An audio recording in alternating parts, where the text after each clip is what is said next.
has triggered false narratives on social media.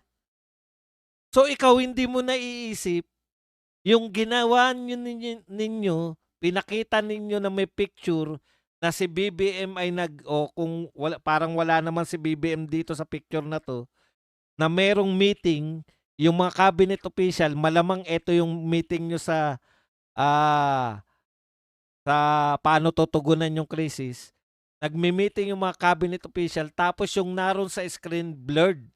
Ano sabi ng GMA7? Ayan 'no, ang linaw oh. Okay.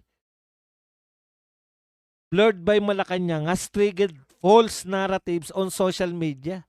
Sa instance na 'to, ikaw mismo, PCO, ang nagbigay ng pagkakataon para yung mga social media, magbigay po sila ng mga iba't ibang naratibo, bakit blurred yan. Ikaw pa nga ang dahilan kung bakit nagkaroon ng mga fake news. Yan yung sinasabi natin na halimbawa. Minsan, hindi naman po sinasadya, pero hahabulin yun ah. Hindi naman yun yung intensyon. Isa pa, si Tatay Digong, meron din pong mga spokesperson. Si Panelo, Attorney Panelo, si Harry Roque, palitan lang di ba? Once po na magsalita ng spokesperson, naniniwala na po yung mamamayan. Bakit kaya hindi mangyari yan sa panahon ni Auntie Claire? Di ba? Bakit kakaiba to si Auntie Claire sa mga nauna? Bakit pag nagsalita na si Panelo, okay na? Na-resolve na yung issue. Bakit kay Auntie Claire, pag nagtanong yung reporter, imbis na maliwanagan yung mga mamamayang Pilipino, halimbawa, nagtanong yung reporter, bakit daw po hindi naglabas yung ICI ng report? Sabi ni Senator Amy, si Senator Amy naman, tinanong nyo ba sa kanya kung bakit administrasyon lang na to ang pinupuna niya? Bakit hindi niya pinupuna yung dating administrasyon? Patay na tayo dyan. Ang ganda ng tanong eh. Dapat sinasagot mo ng matino.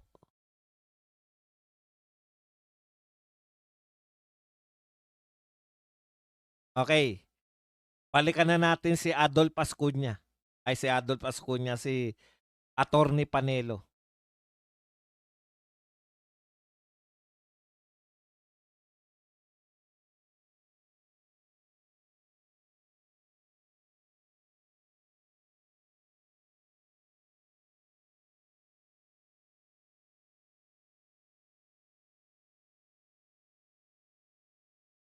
Hindi natutumbok, di ba?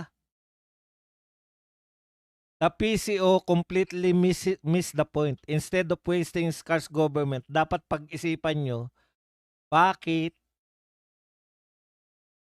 mas pinaniniwalaan yung mga content creators? Kalawa, and why even some against our natural kind-hearted nature, bakit daw po kahit mababait ang mga Pilipino, marami po ang actually hoping, marami po yung nananalangin o nangangarap na yung mga chismis tungkol sa Pangulo ay totoo. Yan daw ang questionin mo sa utak mo, hindi yung maghabol ka ng mga fake news.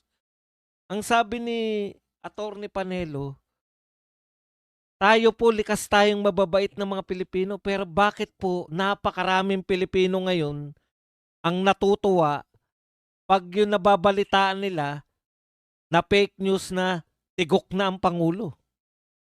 At bakit napoprostrate sila pag nakita nila na buhay pa pala? Bakit po yung mga Pilipino, sabi ni Attorney Panelo, bakit parang nananalangin sila na sana totoo na lang yung chismis? Yan ang malaking problema ng PCO na dapat nyong nilulutas. Ano po ang ugat ng problema? Sabi, the answer is simple. Lack of transparency and highly politicized narratives from the official communications arms of the government. kakulangan sa transparency at labis na pamumulitika nila Anticlear at ng mga media.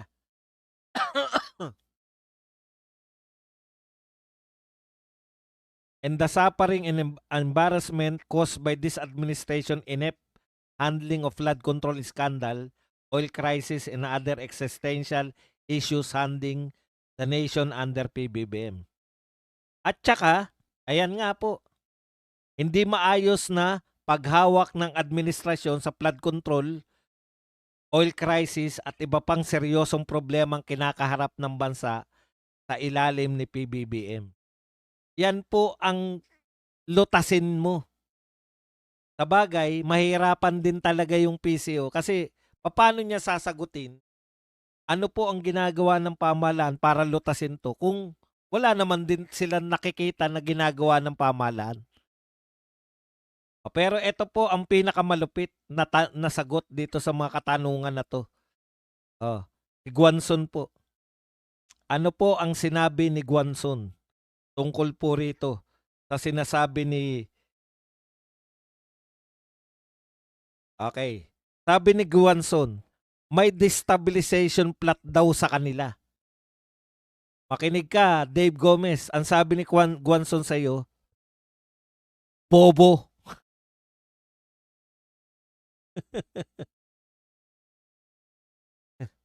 Bakit kasi sinabihan ng 80-80? Oh, bobo. Sabi ni Guanzon.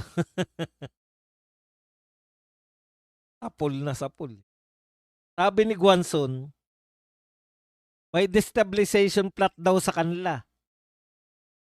Bobo, hindi nyo kailangan sirain dahil sa sobrang daming anomalya ang pinaggagawa ninyo, kayo mismo ang sumisira sa mga sarili nyo. Palakpakan naman natin. Pinakasakto. Kaya kayo sirang-sira, hindi dahil sa mga fake news. Kaya kayo sirang-sira, hindi dahil sa paninira sa inyo. Kayo mismo ang naninira sa sarili nyo. Diba? Okay.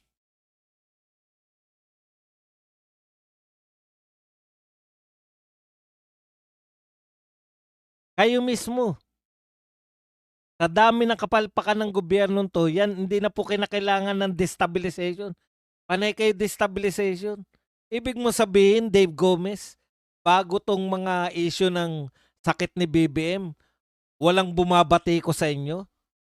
Ibig sabihin, ang mga tao, sampalataya sa inyo, bakit negative si BBM? Dati na negative si BBM bago mabalita yan na siya po ay malala na yung karamdaman, bago magkaroon ng chismis. Chismis ha? Chismis lang to, hindi totoo dahil buhay na buhay si BBM.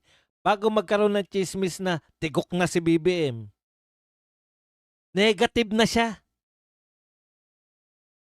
We will identify perpetrators, trace their networks, and file the proper charges in court. Alam mo ang gusto ng tao, Dave Gomez? Mag-file kayo ng kaso sa mga kawatan, sa mga corrupt official, sa mga magnanakaw ng bilyon-bilyon, sa mga nakapatay ng tao dahil sa baha. Yun ang sampahan ninyo na reklamo. Baka yung sasampahan nyo na reklamo, biktima rin ng fake news eh. Halimbawa, ito, nag-react sa dyan, naghinala dyan. Bakit plinner nila? May tinatago siguro tong mga to. Talaga siguro si Marcos ay ganun. Kakasuhan nyo, ikaw yung nag-blur eh. Ikaw yung naglabo eh. Ang labo nyo talaga.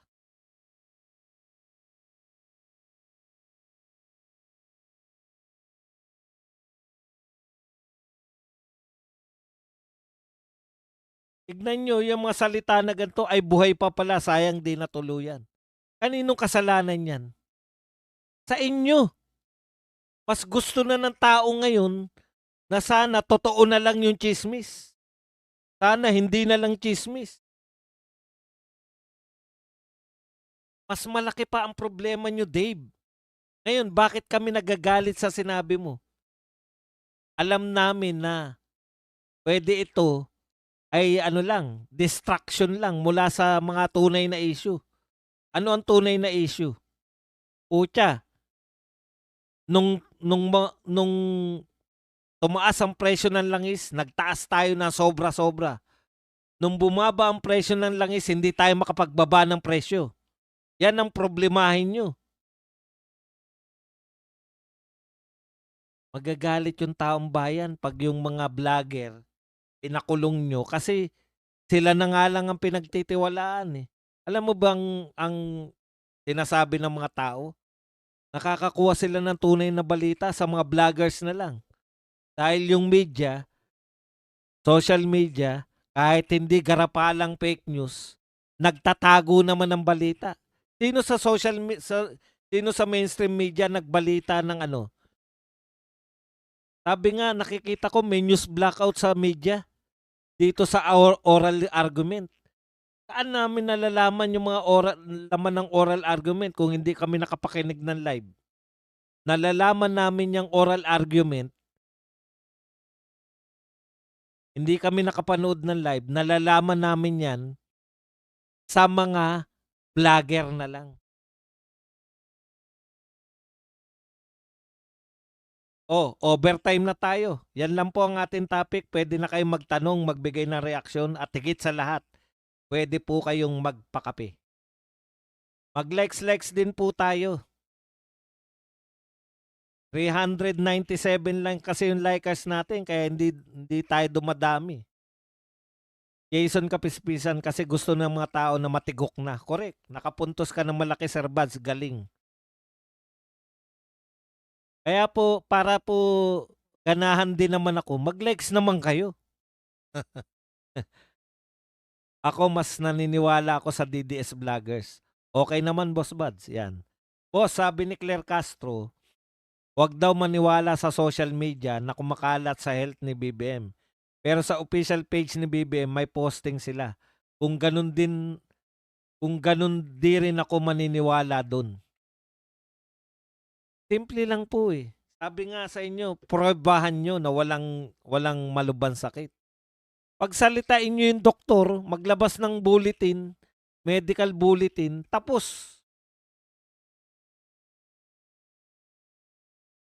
Hello, Boss Buds, crazy. Evening, good evening. Everyone, good evening. News blackout ang media. Likes po tayong lahat mga kapatid.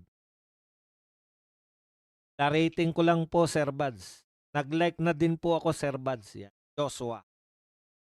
Lucky likes, Dannes.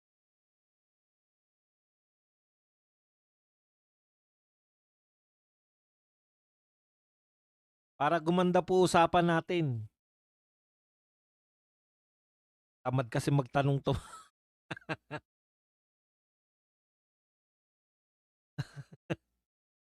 Mga tamad magtanong. Ayan. Kuya Bad, sino ba ang mga miyembro ng lintik na crisis committee na yan? Bakit wala man lang live meeting o press con man lang? Correct. Parang ICI lang yan. Itinayo lang. Itinayo lang kunwari para kunwari may ginagawa. May opisina pa eh. Buti nga yung ICI may opisina. Itong crisis committee walang opisina eh. Hindi alam kung sino leader. Walang nagpapasabi na nagkakaroon sila ng meeting.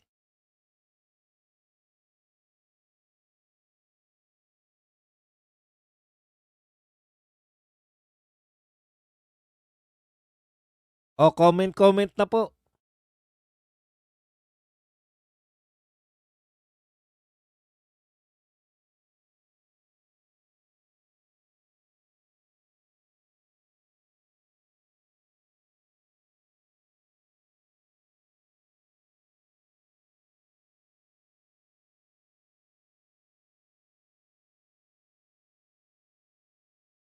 Comment.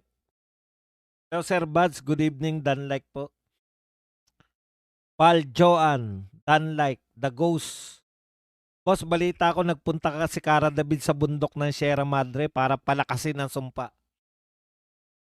Sana nga po. Di naman, ako kahit hindi na lahat. Kahit hindi na mamatay lahat ng korap. Yung mga piling korap na lang. Yung mga piling korap na lang, yung mga mastermind ng mga corruption. Bakit wala man lang press con si PBBM? Ayun nga yung pinaka paglabas niya kay Auntie Claire lang din. Parang panakip butas lang yung health issue sa pagmamahal ng bilihin at gasolina. Correct, 'di ba? Kasi alam nila magre-react yung mga vlogger eh. Ma-out of focus yung mga vlogger kasi sabihin na ano namin 'to eh. Kumbaga, ako hindi naman ako nagpe-fake news kahit kailan eh. Meron akong laging source na karamihan ano, karamihan ay anong tawag diyan? Mga lantad na media. Bakit parang walang press con si Auntie Claire? Iwas pusoy ata do'n sa hearing ng oral argument. Yari sila do'n. 'Pag sinabi na naman sa Supreme Court 'yan na unconstitutional yung ginawa nila. Nabigyan din ba ng maleta si Ariel Querubin kasi sabi niya andun si BBM kahapon sa Mount Samat para sa araw ng kagitingan. Sundalo pa naman pero sinungaling pala. Alam mo, Ruru, ako naniniwala na naroon si BBM eh. Ang problema nila, ang problema ng lahat ng tao, totoo na nga, hindi pa pinaniniwalaan. Hindi ko na problema yun. Ako naniniwala ako na naroon. Lakas naman ang loob nilang pekein yung ano na yan. Yung panyanyari na yan. Hindi ako, naniniwala naman ako. Kaya lang nga po, ganun nakataas yung distrust ng mga tao. Yun yung problema ni Dave Gomez. Dapat yan yung walang amount na pagpapakulong sa mga vlogger ang magpapaangat ng kumpiyansa ng tao sa amo mo. Eh, ikaw may trabaho niyan eh. Pwede niyong i-counter lahat ng fake news. Tanong ko lang sa inyo, meron bang fake news nung panahon ni Tatay Digong? Meron. Pero once na nagsalita na si Tatay Digong, pinaniniwalaan na ng tao. Yun po yung pagkakaiba ng Baljoan. Thank you very much sa 99 pesos na pangkape. Boss Bad, sabi ni Auntie Claire, huwag maniniwala sa social media. Bakit siya nagbablog ng pupa? Hay na daw sa formalin. Nabigyan din ba ng maleta yan? Nagpatay-patayan, sabi ni Pulong, diversion. Yun na nga po iniisip natin lahat eh. Lahat po to diversion eh. Boss Baz, buhay pa daw? Cancel ko muna palitsyon ko pag sure na lang siguro. Di ko po mabanggit-banggit pangalan ni Yusek Claire, Sir Buds. Walang ganap sa Mount Samat kanina. Mga taga roon mismo nagsabi, edited yun. Sabi pa ni Kuya Pulong, kunwaring patay ko no si BBM para mag-pivot sa totoong issue at nangyayari ngayon sa PH. Correct. Diba? Okay. Kuya Buds, too late na hero din yung Batang Remulla para makover ng media. Tatakbo yata sa 2028. Nagsabi po siya na tatakbo. Pero pati kasi, tignan niyo yung huling media niya. Oh. Huling sinabi niya sa media. Oh. Muntik na nilang mahuli si Atong Ang. Muntik na mahuli. Pati pala yung muntik binabalita na. Sabagay, ilang beses na niyang binalita si no? Si Saldico. Alam na namin kung saan naroon si Saldico. Alam na pala, ba't hindi pa mahuli? Diversion lang lahat ginagawa nila, Boss Badong. Ako naniniwala rin ako dyan sa sinasabi nyo na yan. Boss, sabi ni Auntie Claire, dapat mas maniwala sa mainstream media at huwag maniwala sa SOCMED. Ang tanong, boss, di ba parte siya ng SOCMED at isa rin siyang vlogger? So meaning, huwag din siyang paniwalaan? Ako, ang sinasabi, dapat talaga ganyan. Dapat talaga meron tayo na katiwa-tiwala. Ang problema, tulad ng sa PCO, may malaking issue problem din ang mainstream media. Yan din yung question natin. Bakit mas pinagtitiwalaan yung mga vlogger kaysa sa mainstream media? Kasi nagtatago sila ng balita. Dave Gomez ang makabagong Trillanes sa era na 'to.